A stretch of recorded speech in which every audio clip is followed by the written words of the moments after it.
learning about my creative process, I'm trying to just do like 2 hours of writing a day, and I could do that for a week. And if I get one line or one new idea, a few years ago, I would have been like, oh, you're so slow, you're too slow. Now I'm like, you know what? This is your process. It's slow, it's going to take a long time. And as long as you are carving out each day time to sit down and write, that is the best you can do, and it'll come when it comes. And really like letting go of the rigidity of like, I need to come up with a new 2 minutes every week, and relaxing into this flow of like, just the process is the important part.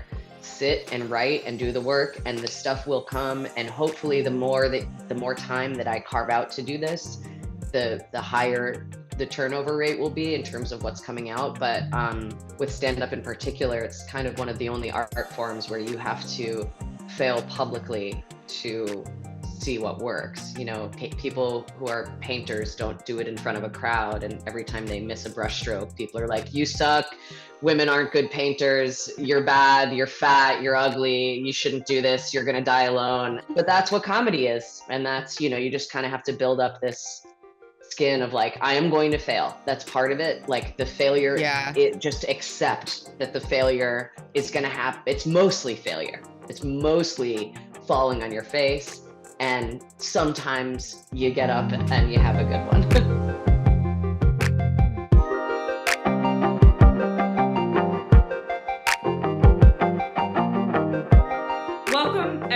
This is No Surprises, a look inside the ambitious, joyful, and occasionally terrifying journey of creators. Today, we are welcoming the fabulous, incredible, hilarious Julia Shiplett and Alex Kumin. We are so excited to have you both coming to us live from New York. Yeah, live from New York. Both of our both comedians. Comediennes. Comedians. Comediestas, actually. Yes. Comediestas. I like that. Women who comedy. Yeah, women who comedy. Giggle girls.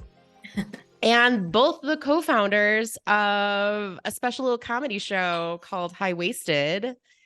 I shouldn't call it little because you've had some bangers of guests. I do like co-founder though. That sounds so much better. Co-founder. Yeah. Producer. Yeah. Co-founder. Producers. We're going by co-founders now. Co-founders yes. is, yeah. You had like Janine Garofalo at one point. Am I saying her name right? Am I butchering that? Yeah. I grew up with her. And I remember it was like your second show. And I was like, holy shit. Her first show. It was the first one. Yeah. Yeah. And admittedly, let's really rip this thing. Yeah, let's go. Yeah. Fun fact, I was there for the inception of this idea, actually, was one night we were at Crystal Lake Bar in Brooklyn. We took over the back room. There was no one there. So by takeover, I mean, we just made it ours. Played some music, did some dancing, and over to the side, these two were scheming and plotting about where to put the chairs, where to do the comedy. And then lo and behold, like not even 2 months later, you had your first show. Correct. Yeah. Wow. Yeah. You were part of that. Yeah. You were there and helped. I was there. I was documenting. Well, actually, I feel like that's a great place to like dive into this. So Mal, you were there when they were in the room with the chairs and the pointing. Yeah. But a spotlight came out of nowhere, highlighted these two in the corner. Yes. They were looking professional, deep in thought. But what was the mental journey that you two went on to decide what Highwaisted would be, why Highwaisted, what do you want it to be, where do you want it to go? Like, tell us about the inception of this show. And the name. Yes, especially the name. I feel like it's like the bane of every comedian's existence that you walk anywhere that you walk into, you're like, I could run a show in here. You're just like, where would the stage be? It's like a sickness once you start doing comedy to be like, oh, this is a nice space for comedy. But we walked in the back room and it was just like disco ball, like fun little plants, great lighting, like it's separated from the front bar. So there was like definitely the trappings of a good space for it. And then And like in-house we just AV, they had like a whole booth with all of it's that just stuff everything set up. set up. It's very easy for us to just walk in and do it. And I think we just kind of looked at each other. We were like, we should just run a show here. And then we started kicking ideas around. I know it's true. You are unfortunately always like a cursed location scout as a comedian. You're like, I could scream at people from this corner. Yeah. I've been to Crystal Lake before for something, so I liked that back room already, but it was like for a party before. It was like filled with people like dancing, so I kind of don't even think I thought of it as um like a space for sit down, like a show. And then when we went in there, I feel like we were like a little tipsy and feeling good, and we're like, "Oh, let's do a show here." Because had we talked about doing a show before then, Alex? Maybe I don't not. know if we had Maybe talked about it let's do it. explicitly. I don't know if, yeah, but it just was like we were together that night. We were like, why wouldn't we? Why wouldn't we do this? Like Yeah. we're already friends. We're like we know, like let's go for it. And we talked a lot about like what we wanted the show to look like, which was, a representation of some of our like the favorite people that we like to watch, and making sure we have really like diverse voices on each lineup. And I know for the name, we kicked a bunch around. I think like Hags, or like, Kulot comedy was like the first, because I think one of us was, of course, wearing some high waist, enormous pant leg. It's just classic, Wearing Jinko ridiculous pants. Yeah. But what could have been with Hags? I'm wondering. I mean, Well, the thing Well, is, there's a show. There is. There's a great show in LA run by Steph Tolev, and so that would, we were like, but we kicked a bunch around, but Highwaisted, I'm glad we landed on that. It was really like, it's a millennial cry, it is. Yes. It kind of is. it's a battle cry. Yeah. And we do a fun I thing. have seen. Oh, please go ahead. Yeah, we do a fun thing where we have the audience member who is wearing the highest waist. We like measure, and we have a few people come Measure up, and crotches. whoever has the highest waist gets a free drink. So it's like a fun little moment in the show. Do Yeah. you feel a lot of pressure to be high-waisted at your show all the time? Like, I feel like maybe at some point you just be like, I want to wear really low-slung jeans, a la Brittany. I've Tis the never in my trends, it's life coming back. owned Shower. anything that hits below my belly button, and I never will. And if I could wear pants up to my neck, I would do it. Same. I mean, You can. It's a jumpsuit. I am a jumpsuit forward. I think this is a pro jumpsuit group. Yeah. Yeah. One piece. Yes. Zip me up in it. Zip, Out the door. zippity doo dah. I have Yeah. honestly attempted to wear like I have tried on low rise pants in the recent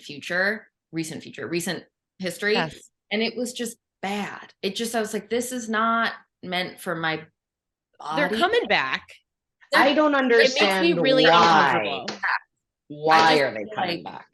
Who are I they don't know. flattering on? The amount of stress I had about like my underwear showing in the aughts, whale tails, how those Yes. became Whale tail. fashionable is beyond me. Just the constant. Yeah, like hiking my up ass is hanging this- out, and maybe you're this gonna see a every- little bit of a top of the mons pubis, you know? That's what No. Yeah. that's cool though. That's what the kids like. They It's want what to the kids Yeah, like. they want it. They want It's it. what the Go kids back like. out with your Gen Zers. Yeah. See if Oh they my love God. it. Oh I my know, They right? love a little dip. Go on Cube tonight, Mel. Oh, No. God. Get out there. You know Let what? it fly. Go. You're in a new country. Who's to stop you? That's It was how you funny. know- They asked me when I graduated, and I had to think, and I was like 2007, and he was like, "Oh." He was like, "That's when I was born." I was like, "Oh shit, they know, they know." I'm an interloper. Wait, does a jumpsuit count? Where does the We've waist- had someone come up with a jumpsuit. I feel like we didn't count it. we didn't count it. right? It's no. No. It's different. because Okay, it's just a technicality I needed help understanding. Yeah. All right. While we're talking about the past and the distant future, I would like to roll it back a little bit to hear about the beginning of comedy in both of your lives, because I think you alluded to this earlier in some of our earlier conversation, that there was some like careers that came before it. But can you tell us a little bit about like how you came to love comedy, writing, and acting, and maybe like the moment that you knew this was the thing for you that you would do for your days and mostly your nights? Yes. Actually, Julia was the one who, so in Chicago, we both lived in Chicago years ago. And I was working at the time at a rape crisis center and was in desperate need of some self-care. And Julia was taking classes or suggested classes at Second City. And I started taking improv stuff there. And then she also took a stand-up class and was like, you might really like this. And so Julia kind of directed me towards like the comedy scene in Chicago. And that's how I got into it. I took improv classes. I was doing that for a couple years, and then I took a stand-up class at the Lincoln Lodge, which I later ended up teaching, and I'm still kind of overseeing the program there. And it's an awesome program. But that was my jump into it. At the time when I was starting comedy, I was looking to do a master's in public health and do work with like violence against women and all that very positive, fun stuff. But I was so burnt out. By the time I was really getting into comedy, I was like 7 years into that other career, and I was so burnt out. And when I started comedy, I was like, this is just a way more aligned with like who I am and what I want to do. And it's been cool to see how I can still do that work and fundraise for Planned Parenthood and tell jokes about all this type of stuff without having to do the work that was really starting to drain me. I love that. Fair. That's an intense line of work. Yeah. A lot of turnover. Like any sort of yeah. And lighten it up with a little comedy, you know? Lighten it up, baby. Lighten it up. So yeah, I also took, well, okay, I'll back up. I was in agencies as a copywriter for a lot of my 20s. I studied journalism at UW. What up? Woo. And did not think you're all UW people, right? Yeah. Go Badgers. Crazy. Didn't know them. Did not know them in college. Which is crazy. That's so wild. I was always interested in writing. Like that's kind of always been sort of how I entered anything. So I thought I was going to be like a journalist, like a culture writer for Vanity Fair, like when I was in college, and like low-key still want to, but my parents worked in advertising, and that's kind of how I got pushed in that direction after college. And it was actually funny because my creative director at an agency I was at, you guys probably know this, a lot of agencies will send employees, especially younger employees, to improv classes in Chicago to get better at pitching and thinking on your feet and razzle. I did not know this. Yeah. It's a big thing. It's a big thing. And it was always to me just a red flag when a white man, sorry, this is probably going to have to get cut. As I'm like, when a white man is like, I do improv classes at Second City. I'm like, oh, do you? Do you? There's so many of them. For fun. Yeah. Fun. But I, my creative director at the time had suggested that to me. And I was like, I don't really fuck with improv, to be honest, but I would love to take a stand-up class that I had heard from another coworker who was taking it. And it was an all-female stand-up class. And I, after the first class, I was like, I love this. I have to keep doing this.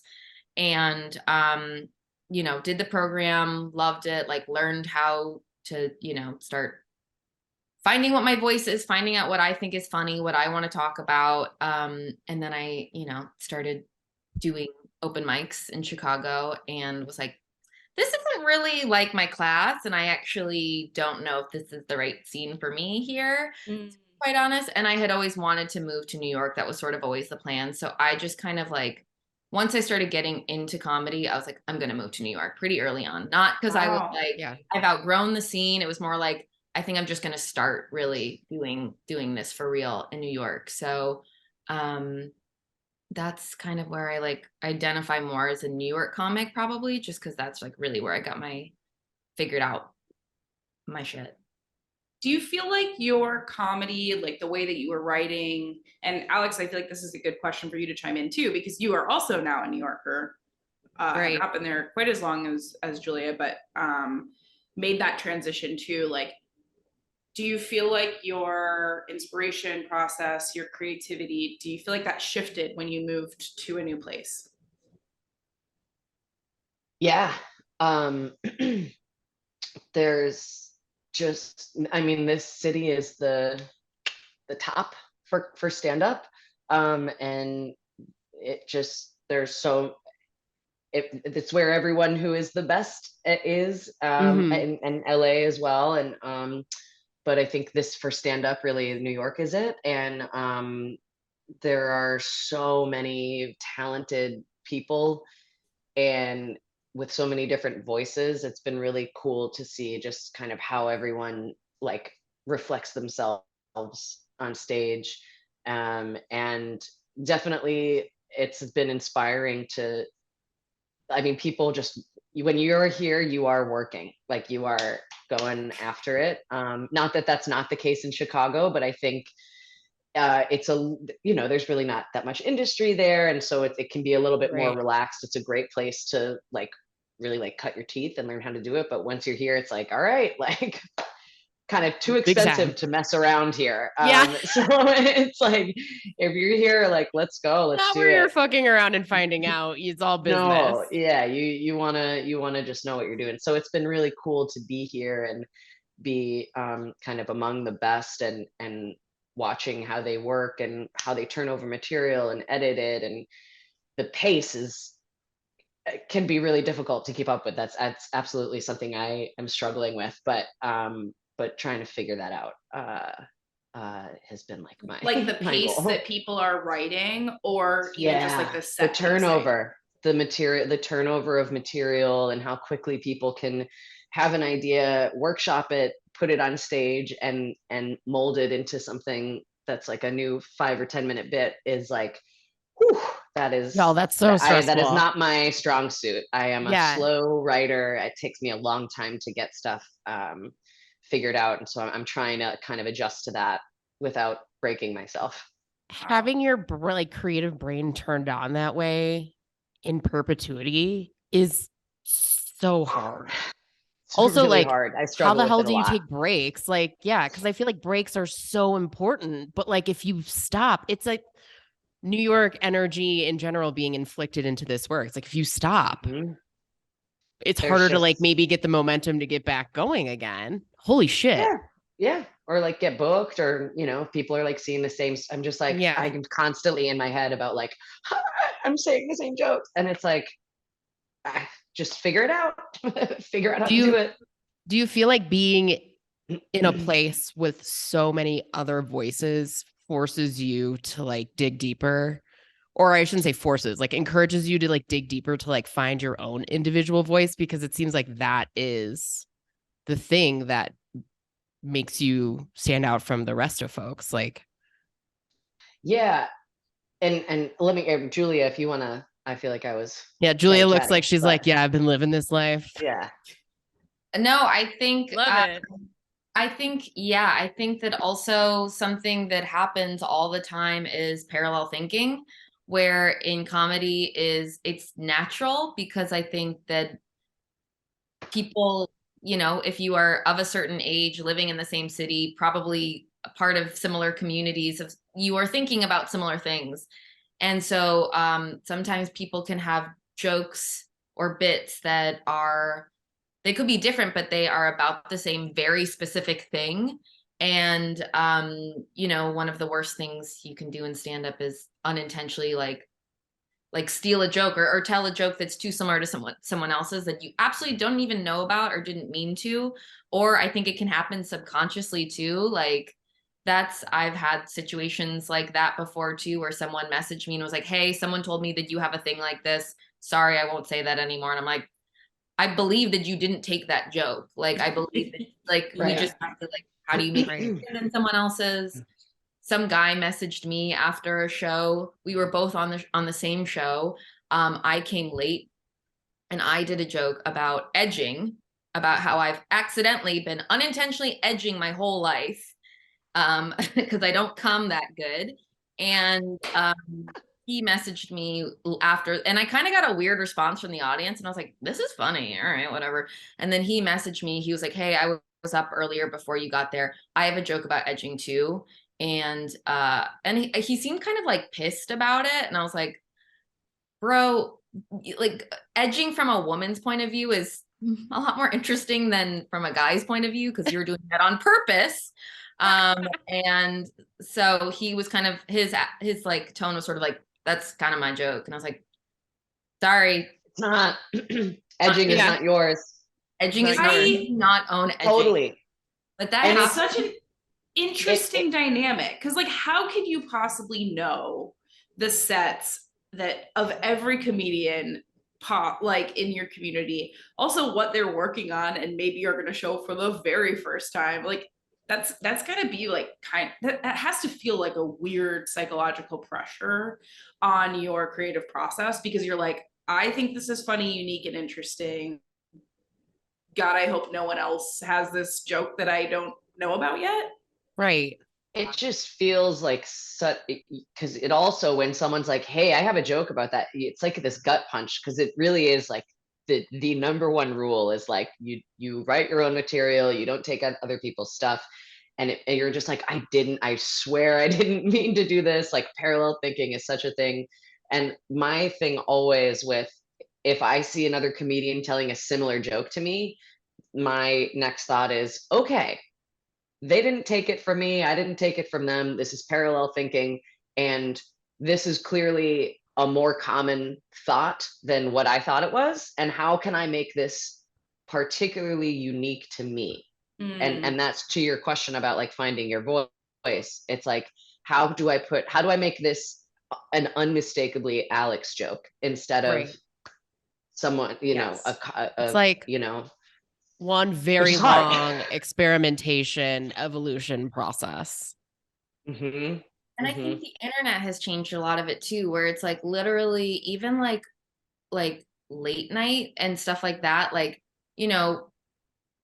late night hosts tell monologue jokes that were written by a writer maybe earlier that day or the day before, but that joke was on Twitter 2 days ago by an unknown person, written perfectly. That is so funny.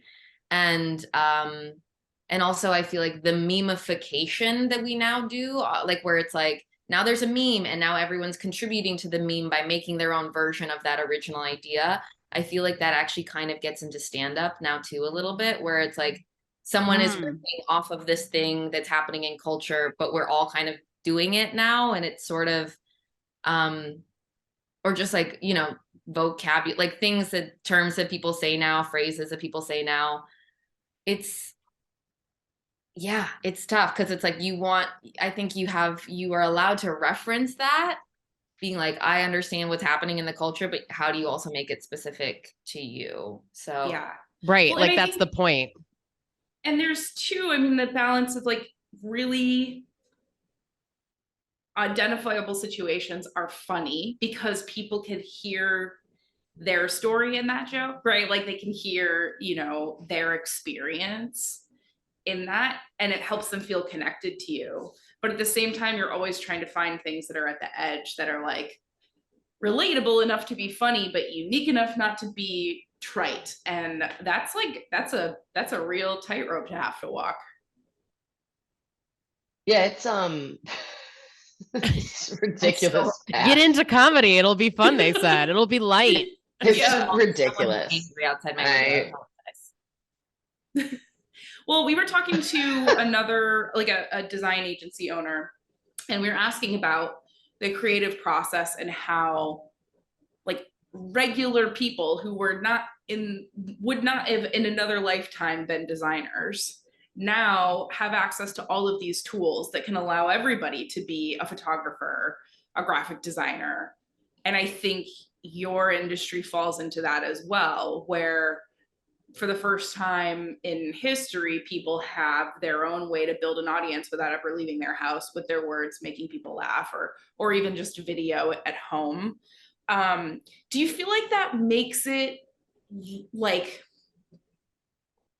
more appealing to want to continue in the vein of that career because you know if everybody thinks they can do it, but I'm still able to be here, like there's a sense of accomplishment in that? Or is it frustrating to see everybody trying to make jokes on the internet all the time? Like, or is it somewhere in between? It's a little in between. I definitely for sure get frustrated when I see like a TikTok 18-year-old who's like selling out theaters for stand-up, and it's like, have you ever done stand-up? Like, have you ever done this? Or you just have a huge following and you're able to sell tickets. And that in itself, that's impressive. Like to be able to build a following where people are coming out to see you, that's something that I am trying to figure out how to do. But I definitely feel frustrated seeing the emphasis for comedy clubs now is who can, and again, it's a business, understandably, who can fill the seats, who can do this, and less of like who is maybe qualified or is a very good comedian. So that definitely kind of gets at me sometimes, but then it's also like, all right, well, go do the internet thing, then figure out how to build that audience. And then you'll also have the skill set, the live in-person skill set to go with that. It's just, I think a little easier said than done. Yeah. Definitely. There's those moments where it's to me, it's like, okay, you made it, but now you have to keep this going. Good luck. Like that is hard. And I feel like if you come to this more from the way in which you all have, you know how to keep it going because you've been working on your process, your workshopping, your experimentation. And so you know how to keep coming up with content versus someone who maybe is a little bit newer to the game.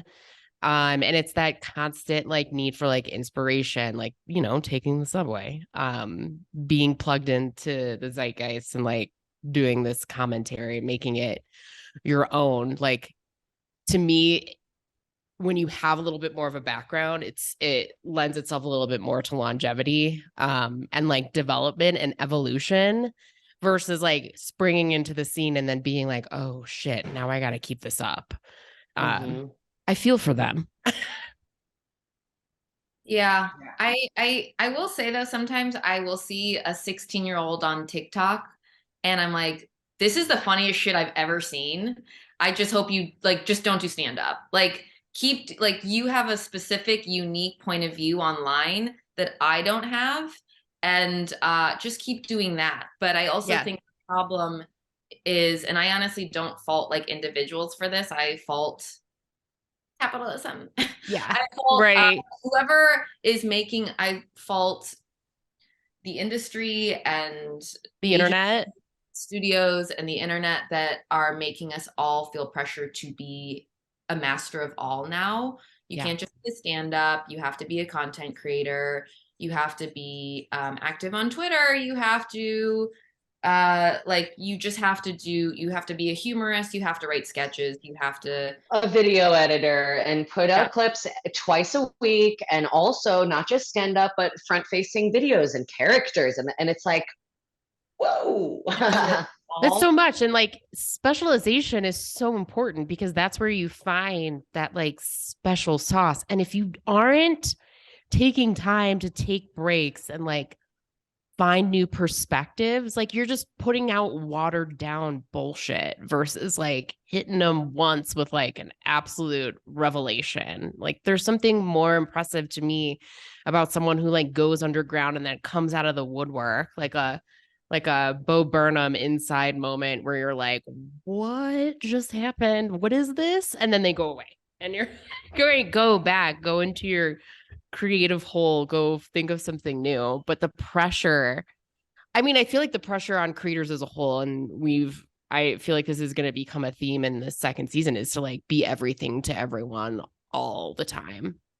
And that does not align with the creative process as a whole. Like any sort of research that's ever been done on it is always about like, take breaks, go find inspiration, go learn, go out. Like there's the creating process, but then there's this process of in the liminal space of the in-between between the idea and the execution, where you're just kind of like workshopping things and experimenting and like trying to figure it all out. Well, So and I'm also, like very into oh, please go ahead, Julia. oh no, please. I was just gonna say it's kind of based off what Mel was saying. Like I think we're all writers and creators to an extent. Like I also think AI is completely like, I don't know. That's a whole other thing too. That is like, no one is safe from that. Like I No, think, and that does worry me. I mean, that's like there's there's a big writer strike happening right now, and that is a big flaws in all of this. And the studios were essentially like, yeah, we refuse to limit any uses related to AI for material. And I mean, how do you guys feel about that too in your line of work? Because that affects literally everything that involves words. yeah, I mean, I think for us, because what we focus on is like this very human process of design, which is like listening to people's needs, using our human brains to process them through the realm of our technical expertise, but also creative knowledge, and then using our normal looking 10 fingers to use the internet to like pull different normal pieces looking. in together. I think there's going to be AI tools that make it easier for people to design websites, but that part of this, like I think it's more likely to see our team using AI to make them better at their jobs than it is to see like something that is as specific as a design agency being whole cloth appraised. Now, that said, I've been very wrong about many, many things before. So I don't know, but I think that's kind of my optimistic approach at this point. I think it's the middle grounders that are going to feel the squeeze more so than us, right? Well, I mean, we already are. And I think that you're right. Like it's basically like, I don't want to say it's coming for all our jobs, but Taja, one of our other podcast guests, says like, you know what AI can't do? It can't think strategically. You can feed it a lot of information, and we have developers who are writing code with AI, which is a really, really brilliant way for us to utilize it as a tool for our business. It helps us work a lot more efficiently so that we can like deliver a better product. But like, there's going to be those DIYers who are going to go out there and be like, build me a website. And those things exist. I mean, the commoditization of website design and building is like definitely a thing. And I don't think it's bad. Like personally, I'm for putting a lot of giving the people the tools, the education to do things on their own, to make their own choices based in an industry like ours, which is frankly a little bit non-transparent. And so I thing that love it. Like similarly difficult though is I think the biggest risk for AI is what we're also seeing with the writer's strike, right? Is it's not so much can this tool replace the thing I do, so much as it is does the existence of this tool devalue the work that I am capable of creating in my brain. And I think the bigger risk is people being like, if this can write this joke, right? Or write a set for me in the voice of X person, why do I need you? Or why should I pay you so much? I think that's something that is like a really big question. And I think that probably for you all changes a little bit of your like, your process. Julie, I know that you have been doing, acting as well as stand up. Alex, I love like the variety of things that you've been doing in your social channels, whether it's like reading kids books, which I personally adore as the owner of a small person. Not owner, that's the wrong word. I made a person. No, you own them. You built them. You own them. Creator, producer, The founder of the little co-founder of a person. I am kind of a co-founder. You are. Yeah, we did have a seed round. Well, it's you know what was so interesting? I got because I do voiceover as well, I got a request to contribute to be one of the AI voiceover things. And my agent was like, this is a no, because this is you working yourself out of a job in the future. Yes, I was just gonna say no. Oh God. But it's here. And it's like, to your point, Mal, it's like, maybe this is more of the middle ground. So I don't know that like Mercedes-Benz is ever going to use AI. Exactly. But that's like kind of the why non-union, like the freaking low budget plant store down the street that's like, oh, I could do this in AI for X amount of dollars rather than pay someone 3 times that much. It's concerning, the prevalence and how people are jumping into this really without thinking about what this means. Well, we don't know how it's going to play out yet. And so it's going to be interesting to see how people, consumers, the general public responds to this, especially when there's this overall feeling of like a distaste for inauthenticity at the moment. So I'm always cautiously optimistic because, listen, technology has been throwing things at us since technology was a baby, and we're still doing work.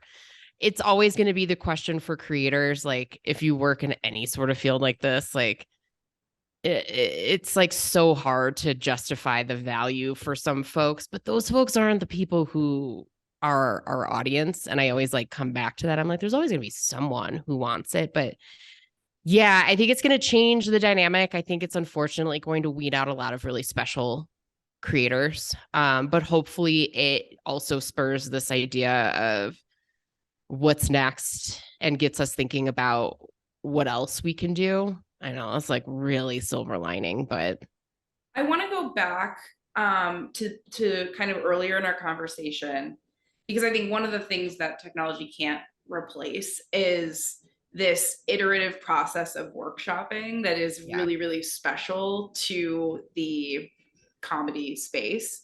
I would love to know for both of you a little bit about your own like workshopping and evolution process of your material.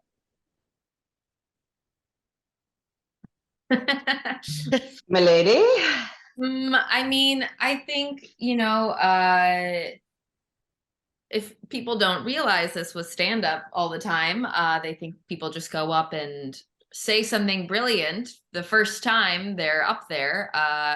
No, you repeat yourself a lot when you do stand-up. You're constantly doing reps and, figuring out what makes this part funny. How do I make it funnier?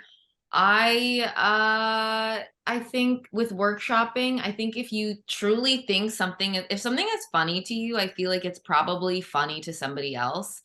But you can like try something new and it gets like an immediate pop and a great response. And you're like, okay, great. And it gives you the confidence to keep doing it again or building on it. Or you can go up and do something you think is really funny and it fucking bombs. And then you're like, this isn't funny anymore. I tend to, and I don't know if this is a good or bad thing, I will continue to say things I think are funny that don't do well. But it's funny to me. Because I'm like, well, if I can like average like 3 out of 5 where it's like, okay, this actually did get a good response. I'm like, there's something there. I just haven't cracked it yet. And sometimes I never crack it. And so I will retire it rather than continue working on it. So, I mean, I do that kind of a lot sometimes where I'm like, I'm not getting the response I want. So instead of just continuing to work through it and like feel bad, I throw things out a lot. And you also have to be okay with that too. Sometimes it's hard to know whether it's like, do I keep digging and figure out what makes this funny? It's like, it's like, if you're like cooking something and you're like, okay, the seasoning is wrong, so let me keep adding things and try to make it better. Or you're like, this is ass, I'm going to throw it out and start over. Yeah. It is an experiment that way. Like, and I think everyone has a different approach, and I handle it on a case by case basis. Love that. I am learning about my creative process. I said before, I feel very slow, and I know comparison is the thief of joy, but in comparison to some other comedians or a lot Looking of at others comedians is now, bad. Remember that. it's bad. Don't do it. But I take a really long time to do stuff, and I'm noticing that if I'm trying to just do like 2 hours of writing a day, and I could do that for a week. And if I get one line or one new idea, I think a few years ago, I would have been like, oh, you're so slow. You're too slow. Now I'm like, you know what? This is your process. It's slow. It's going to take a long time. And as long as you are carving out each day time to sit down and write, that is the best you can do. And it'll come when it comes. And really like letting go of the rigidity of like, I need to come up with a new 2 minutes every week, and relaxing into this flow of like, just the process is the important part. Sit and write and do the work, and the stuff will come. And hopefully the more time that I carve out to do this, the higher the turnover rate will be in terms of what's coming out. But it just takes a while. And I think with stand up in particular, it's kind of one of the only art forms where you have to fail publicly to see what works. People who are painters don't do it in front of a crowd, and every time they miss a brushstroke, people are like, you suck, women aren't good painters, you're bad, you're fat, you're ugly, you shouldn't do this, you're gonna die alone. And it's like, okay, that's cool, I guess. Yeah. But that's what comedy is. And that's, you just kind of have to build up this skin of like, I am going to fail. That's part of it. Like the failure, Yeah. it just accept that the failure is going to happen. It's mostly failure. It's mostly falling on your face. And sometimes you get up and you have a good one. Well, I can think of no better place than that to leave this, because I think that's so like special to hear. Alex, Julia, thank you so much for joining us. This is such a great conversation. Yeah. I love hearing about your process. I love hearing about workshopping. I can't wait to come to New York and see you at Highwaisted. Yeah, we'll in our show notes, we'll put Alex and Julia's socials, which is the best way to find out about new Highwaisted events. They happen mostly like once a month-ish. Yeah. In Brooklyn. Yeah, loose monthly. Loosey-goosey. We love that. Monthly. So if you're Brooklyn based or you're visiting, if you're visiting Brooklyn or you're Brooklyn based, definitely go check it out. They are hysterically funny. But yeah, ladies, thank you for joining us today. And y'all, you can find No Surprises on YouTube. You can also subscribe anywhere you listen to your podcasts. This is coming to you from Week the website. You can visit our site and learn more about us at www.weekofthewebsite.com. And more No Surprises to come on our second season of The Creative Process. Thank you. Thank you. Thank you.